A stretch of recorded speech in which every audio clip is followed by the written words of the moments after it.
Predstavljajte si, da leta 2025 ministrica za zdravje pove, da nimajo izdelane metodologije, po kateri bi jasno določili, koliko pacientov čaka nad dopustno mejo in katere kategorije pri tem upoštevati.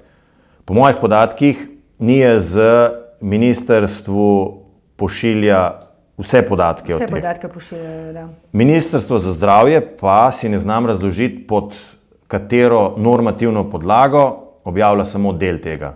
In tu gre, po mojem mnenju, za čisto zavajanje iz enega preprostega razloga, ker so podatki tako neugodni in kažejo na to, da je celoten mandat Ministrstva za zdravje neuspešen in ker vstopamo v predvolilno leto, oziroma smo že v predvolilno leto, ne želijo javnosti sporočati slabih podatkov.